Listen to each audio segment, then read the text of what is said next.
Aujourd'hui, les femmes représentent 29% des actifs permanents agricoles et un quart des chefs d'exploitation. D'après le ministère de l'Agriculture, ces chiffres sont même en baisse depuis les derniers recensements de 2010 et 2020. Louise Melot, éleveuse de volailles en Ille-et-Vilaine, exprime dans cet épisode sa vision sur la place des femmes en agriculture. Est-il plus difficile pour une femme de s'installer seule sur une ferme ? À quels préjugés doivent faire face les agricultrices ?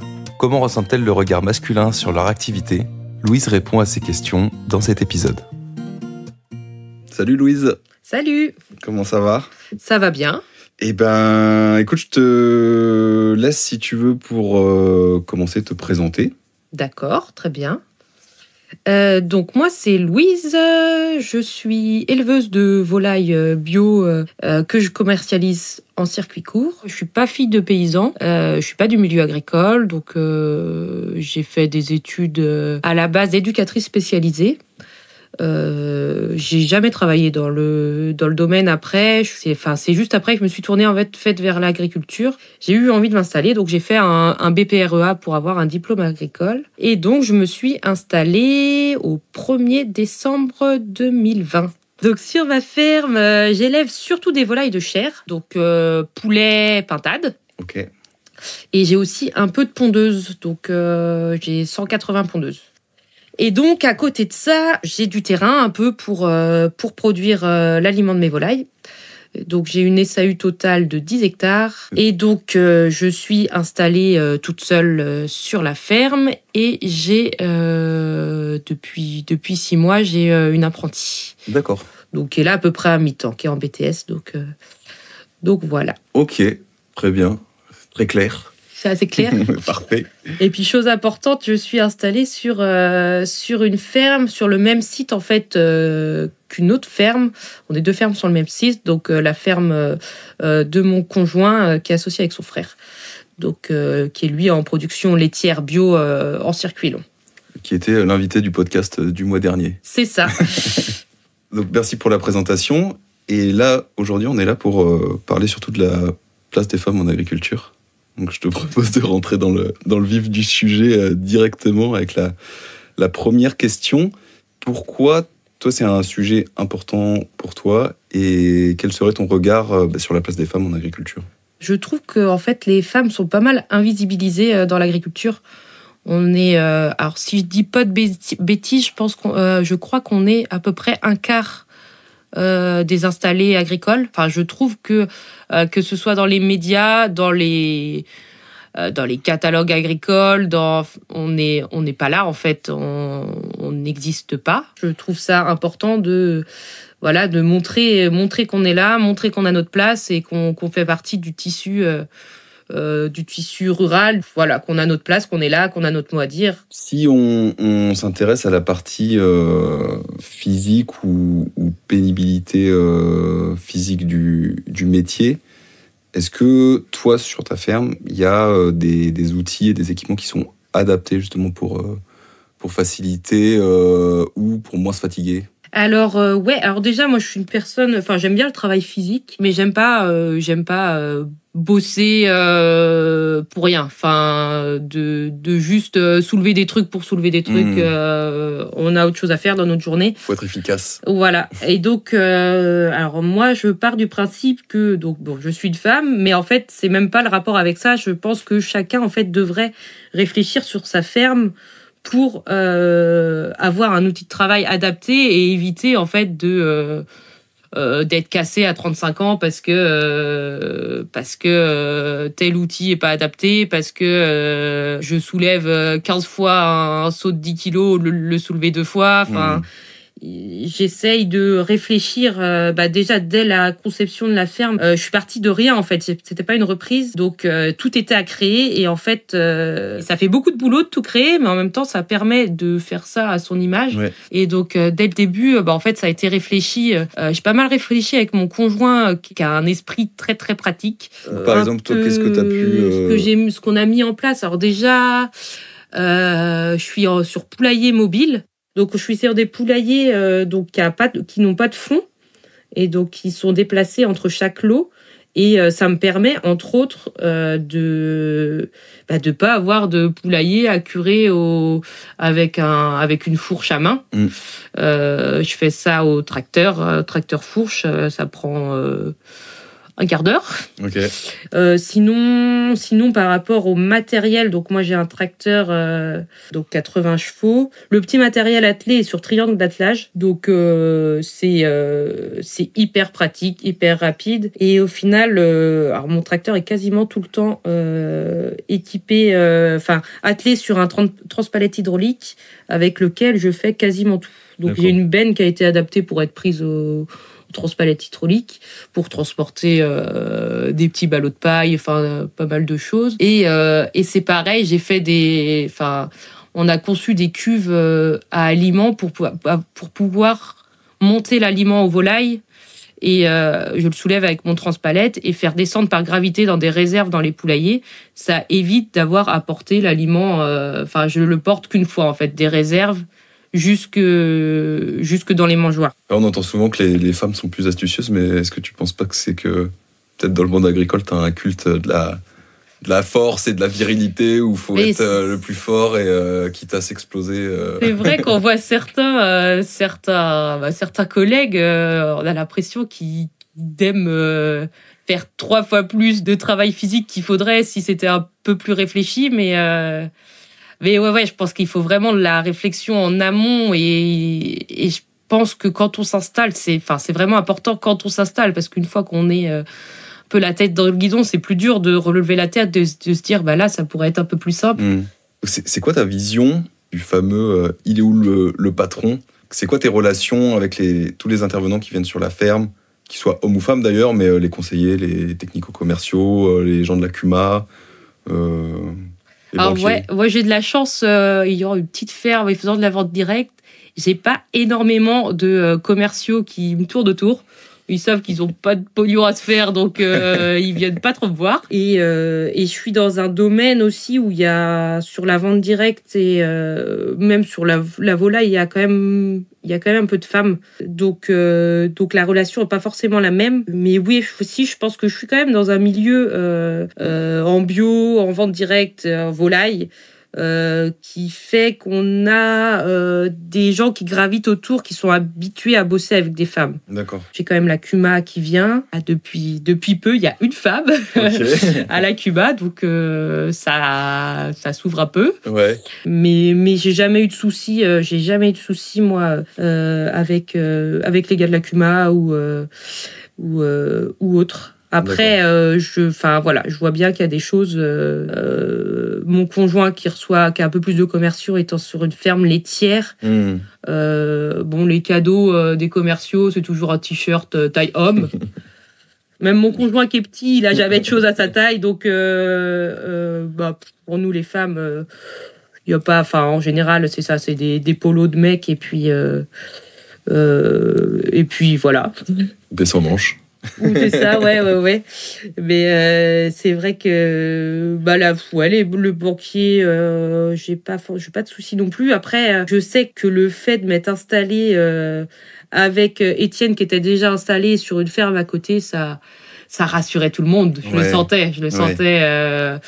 C'était limite. Si Louise elle y arrive pas, ce sera Étienne qui fera. Alors que, je sentais que c'était ça derrière, qu'il était là un peu pour m'épauler sur la ferme, alors que, on a chacun, on peut se donner des coups de main, mais on a chacun notre boîte et puis on gère chacun notre entreprise mais ça rassurait du monde au moment de l'installation. Mais c'était ma prochaine question. Est-ce que ce serait intéressant de revenir sur ton parcours d'installation et voir un petit peu, est-ce que pendant toute cette période-là, tu as ressenti des déséquilibres? Moi, je pense que c'est vraiment la période où j'ai ressenti le plus de déséquilibre. Alors déjà, je coche pas beaucoup de cases. Je suis pas du milieu agricole, pas de formation initiale en agricole. Et après, je pense que j'avais aussi une grosse force, c'était ma motivation. Et j'avais déjà un projet qui était bien abouti sur la réflexion, sur le côté économique, le côté pratique, tout ça. Mais c'est vrai que alors que ce soit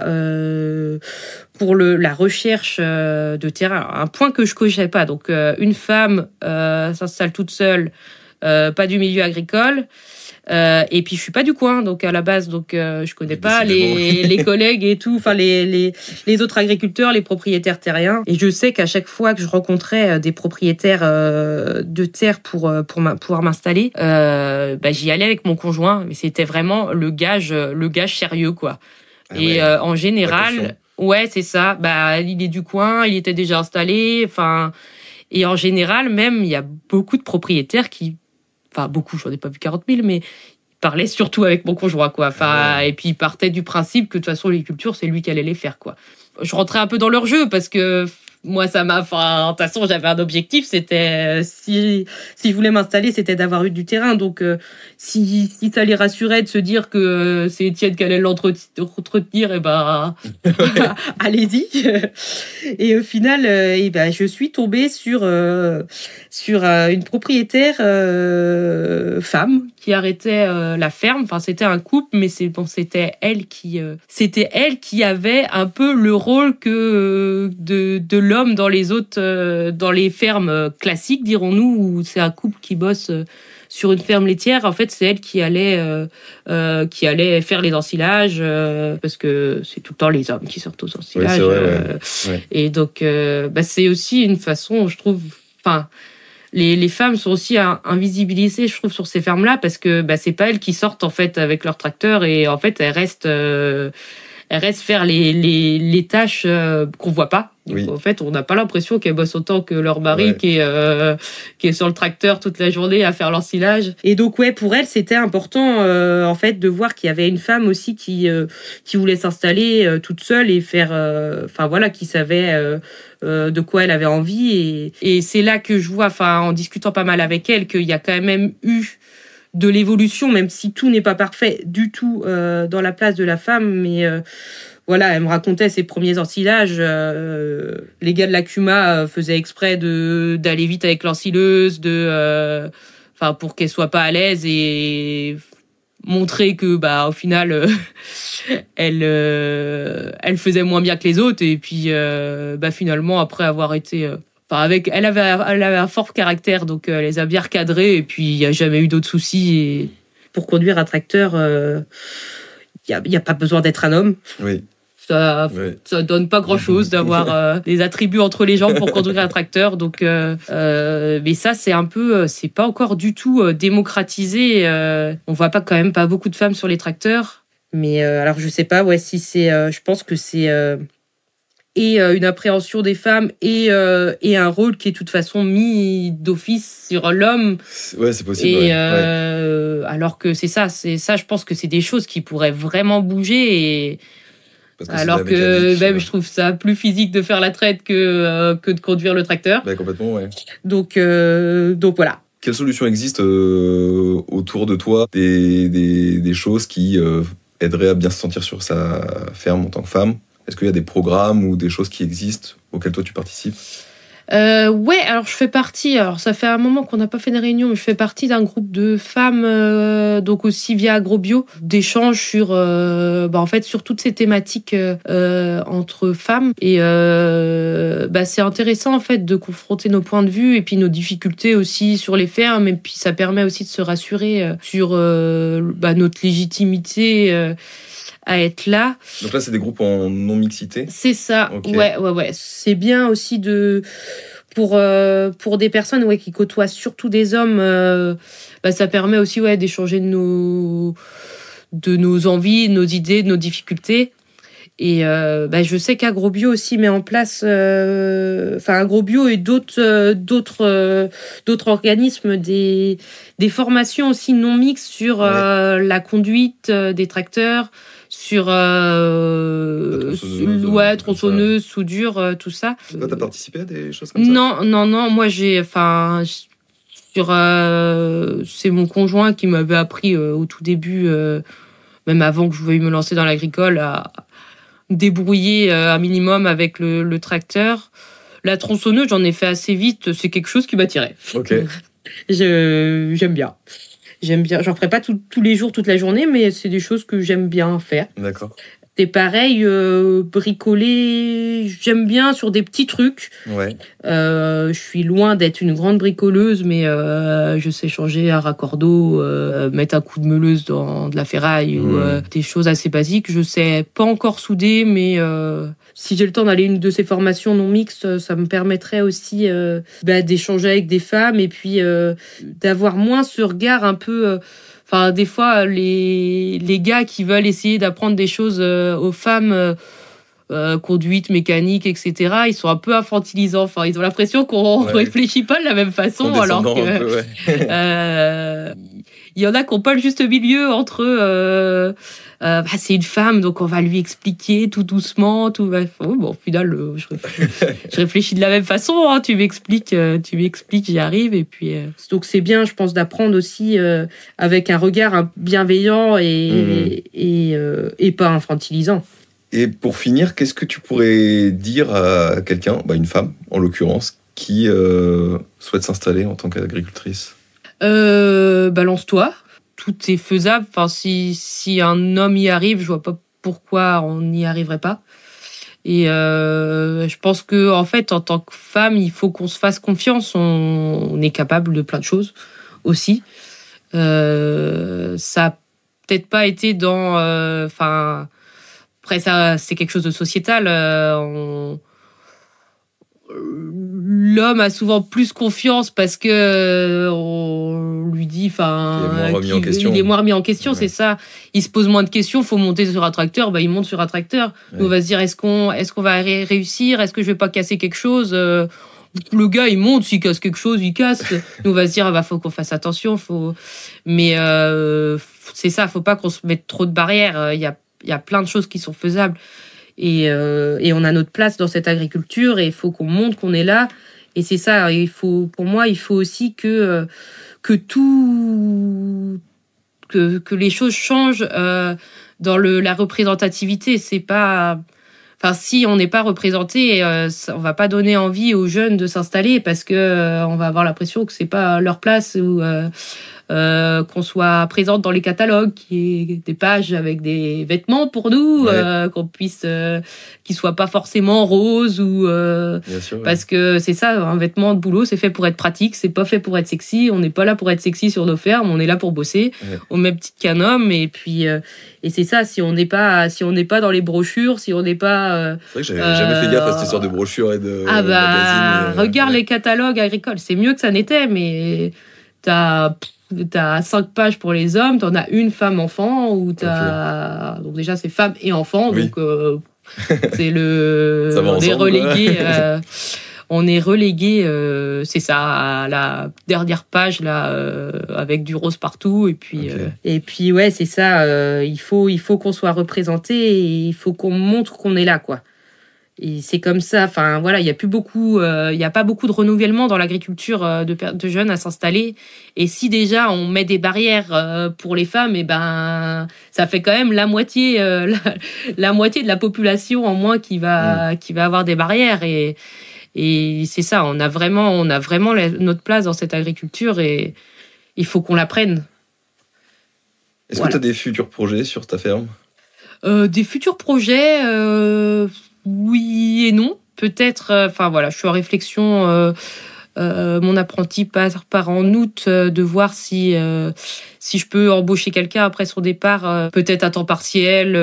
Parce que c'est beaucoup de boulot tout seul. Et le projet qui est pas un projet vraiment matériel, ce serait de réussir à me dégager du temps perso. Ça fait 3 ans que je suis installée, ça fait 3 ans que je suis quand même pas mal dans le boulot, puis. J'aime mon boulot, mais j'aime bien faire d'autres choses aussi. Okay. De pouvoir un peu lâcher, avoir un peu plus de temps pour moi. Ok, super. Merci beaucoup, Louise. Merci à toi. Merci pour l'échange. À bientôt. Salut. Merci beaucoup d'avoir écouté cet épisode jusqu'au bout. Si vous le souhaitez, n'hésitez pas à laisser un avis sur Apple Podcast et Spotify. Et vous pouvez partager cet épisode autour de vous. Si vous avez des idées de sujets que vous aimeriez qu'on aborde dans le PBcast, dites-le nous en commentaire ou bien sur les réseaux sociaux du journal. À dans un mois.